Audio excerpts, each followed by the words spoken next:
महाराष्ट्र की मिट्टी का इतिहास ही संघर्ष और आंदोलनों से जुड़ा रहा है।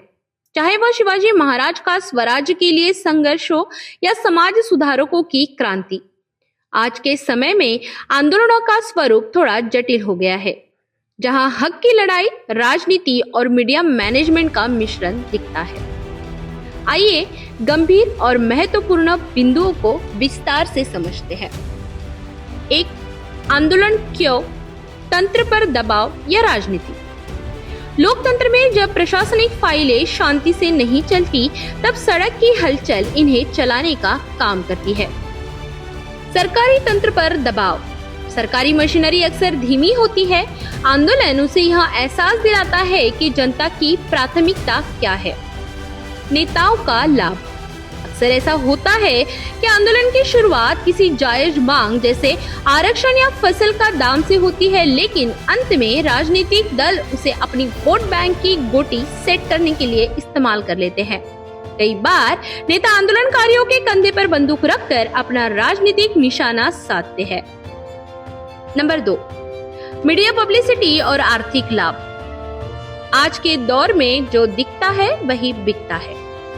मीडिया का खेल।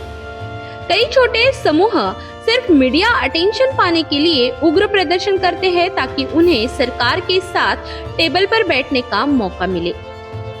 आर्थिक लाभ की हकीकत। कुछ स्वयं घोषित आंदोलनकारी इसे धंधा बना चुके हैं, जो सेटलमेंट के लिए दबाव बनाते हैं, लेकिन इसका मतलब यह नहीं है कि हर आंदोलन फर्जी है। महाराष्ट्र के 1000 किसान आज भी तपती धूप में अपने हक के लिए बिना किसी लालच के पैदल चलते हैं। भीड़ का सच। भुक्तभोगी बनाम भाड़े के लोग। आंदोलन में भीड़ दो तरह की होती है।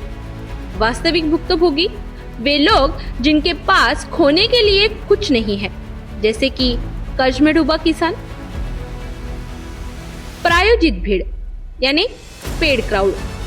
राजनीतिक रैलियां और कुछ बड़े आंदोलनों में संख्या बल दिखाने के लिए पैसे और खाने के दम पर भीड़ जुटाई जाती है। यह भारतीय राजनीति का एक कड़वा सच है। नंबर 4, भारतीय लोकतंत्र में आंदोलन के नियम। भारत का संविधान हमें विरोध का अधिकार देता है, लेकिन इसके कुछ संवैधानिक नियम हैं। अनुच्छेद 19(1)(b) शांतिपूर्वक और बिना हथियारों से इकट्ठा होने का अधिकार देता है। अनुमति, परमिशन। पुलिस और स्थानिक प्रशासन से पहले लिखित अनुमति लेना अनिवार्य है। सार्वजनिक संपत्ति।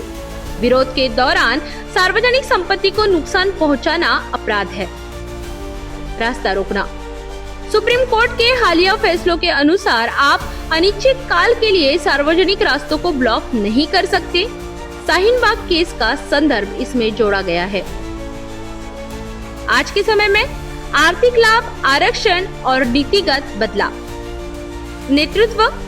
आजादी के समय निस्वार्थ और नैतिक विचारधारा वाले नेता, और आज के समय में अक्सर राजनीतिक महत्वाकांक्षा से प्रेरित। आजादी के समय सत्याग्रह, चरखा, अहिंसा, और आज के समय में सोशल मीडिया, रैलियां और कभी-कभी हिंसा। भावना।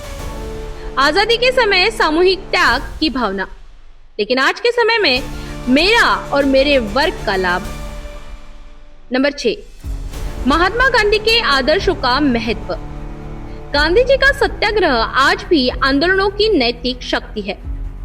जब कोई आंदोलन हिंसक होता है तो वह जनता की सहानुभूति खो देता है और सरकार को उसे कुचलने का बहाना मिल जाता है।